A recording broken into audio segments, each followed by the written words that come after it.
Hej och välkomna till Unit Unboxing. Det är jag som är Johan och idag ska vi kolla på en e-sportskärm ifrån Zowie. Modellen heter XL2735 och vi börjar med att packa upp den nu direkt.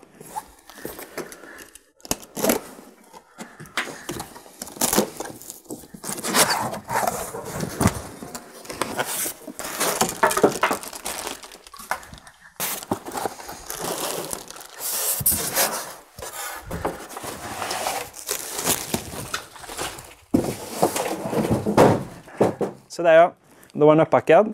Som ni ser kommer den delar och vi tänkte ta bort plasten och förpackningarna, få fram delarna och sen visa hur man monterar ihop dem till en hel och fullfjädrad gamingskärm. När vi har packat upp så börjar vi med att föra ner benet i foten. Så hittar man de här skårorna här, så kan man vrida fast den. Vi vänder sedan på stativet. Som ni ser så har hakarna nu satt sig här, så då är det dags att börja skruva. Skruvar vi åt här så fäster vi, så kan vi ställa upp den. Det bästa med alla nya produkter är ju ändå att ta bort plasten.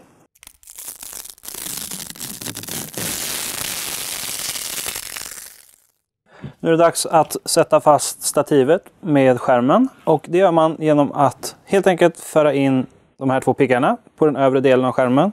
Och sen vila hela stativet ner mot skärmen, så hör ni klicket där. För att ta loss den igen så har den en så kallad quick release. Trycker man på knappen så kan man lyfta upp stativet och lyfta av den från skärmen. Stativet har också stöd för VESA 100x100 för dig som vill använda ett väggstativ eller något liknande. Kollar vi på baksidan av panelen så hittar vi en USB, en DP, två stycken HDMI 2.0, en DVI, en mini-USB till S-switchen som vi kommer att prata om, mikrofonutgång och längst bort så hittar vi AC-ingången. Så där ja, då var skärmen monterad och klar och jag tänkte lite snabbt gå igenom vad mer man får med i förpackningen. Till att börja med 2 stycken flärpar, så att säga på sidan, och vi kommer visa lite senare i videon hur man använder dem. DP-kabel, en USB-kabel, en AC-kabel och som vanligt friskrivningar, drivrutiner och manualer. Vi har också en regnskydd som man kan säga, som är bra att träda över den över skärmen när man ska bära med sig den på till exempel LAN. Sist men inte minst så har vi ju S-switchen som är en kontroll som vi kommer visa hur man använder lite senare i videon när vi går igenom menyerna. Men till att börja med, då ska vi gå igenom och kolla lite mer på själva skärmen.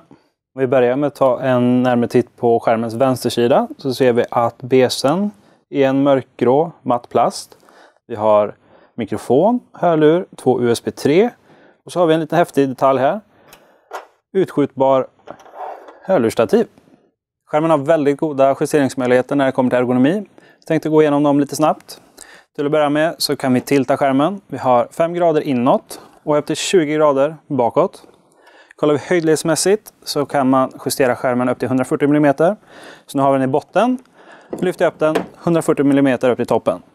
Och även att vrida hela skärmen 45 grader åt varje håll på detta viset. Och den har också en inbyggd pivotfunktion. Så man gör så här. Kan man ha hela skärmen på höjdled. Nu när vi kan göra så här många justeringar kan det vara bra att komma ihåg vad vi har gjort. Så här bak så kan vi se att man kan ändra och se tilten. Vi kan också se på stativet här att man kan justera den här flärpen om man vill komma ihåg vilken höjd man hade på skärmen. Här nere kan man komma ihåg vart skärmen var i sidleds. Om du till exempel har vridit skärmen och vill ha tillbaka en utgångsposition så möter du helt enkelt de två pilarna med varandra. Ytterligare en bra funktion som vi hittar här bak i det här hålet. Det är här vi lägger våra kablar. Man drar helt enkelt kablarna genom denna och drar ut dem här bak, så kan man samla alla kablar och göra det snyggt bakifrån. När vi ändå håller på med utsidan så kan vi montera de här flärparna, och det gör man genom att möta de här hålen här på sidan med dessa. Faller de in i position så är det bara att skruva åt sen. Sist men inte minst här på baksidan så hittar vi ett bärhandtag. Detta är riktigt praktiskt för det gör att du enkelt kan bära med dig skärmen oavsett om du ska på LAN eller på picknick eller på en romantisk middag ute på stan. Så där ja, då var vingarna på och de ser ut så här när de är monterade. Varför ska man ha de här då, tänker ni? Det finns 2 anledningar. Det ena är att motverka gluttande, alltså att någon sitter på ett LAN och tjuvkikar på vad du gör. Andra är att det förhindrar ljusinsläpp från sidan. Som till exempel sitter med ett fönster här bredvid skärmen så hjälper det till att ta bort en del av det ljuset som kommer in. På tal om ljusinsläpp så har själva panelen en antireflexbehandling som ytterligare hjälper till att ta bort de störande ljusreflektionerna som kan bli när du sitter och spelar. På tal om själva panelen så har vi här en 27-tums TM-panel. Hon har 144 Hz uppdateringsfrekvens och den har även 1 millisekund gray to gray. De här specifikationerna skvallrar ju om att det är en riktig gamingskärm, men det finns 2 stycken extra funktioner som gör detta till en riktigt fullfjädrad e-sportskärm. Den första tekniken av de här 2 heter Black Equalizer och är en teknik som kompenserar för mörka områden kan man säga i spel. Det den gör är att den ökar upp ljusstyrkan i mörka områden utan att påverka resten av bilden. I praktiken innebär detta att man lite lättare kan se om någon exempel sitter och campar i ett hörn eller om du siktar med scopen in i ett mörkt område så är det lättare att se de som är där. Den andra tekniken och den som gör det här till en riktigt spännande e-sportskärm är en teknik som heter Dynamic Accuracy. Det som Dynamic Accuracy gör det är att den hjälper till att hålla alla objekt i spelvärlden mer intakta när de rör sig i sidleds. I praktiken innebär det att till exempel om du siktar på någonting som snabbt rör sig i sidleds så kommer inte den blöra ut under tiden att den rör sig. Detta gör att det är mycket enklare att sikta på mål och följa dem i siktet när man själv rör sig och den rör sig samtidigt. Nu har vi kikat på panelen och på utsidan av skärmen och det är dags att kolla på menyerna. Till vår hjälp så tar vi den här lilla krabaten som heter S-switchen, vilket är den medföljande kontrollen. Går vi in här på menyn så kan vi se att det är en ganska vanlig meny där man kan ändra spelinställningar, bildinställningar, vilken anslutning vi ska använda och olika systeminställningar. Det som är det häftiga med denna, det är här inne på Game Settings att man kan göra 3 olika förinställda profiler som sedan överensstämmer med 1:an, 2:an och 3:an ute på S-switchen. Så om du till exempel går in här på Picture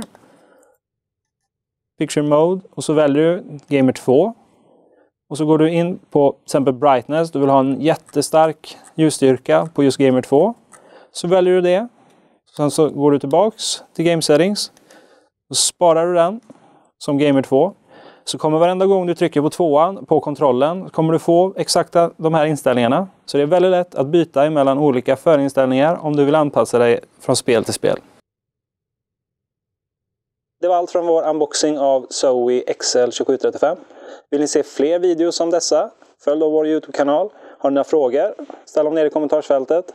Annars följ oss gärna på sociala medier och ha det bra till nästa gång. Hej då!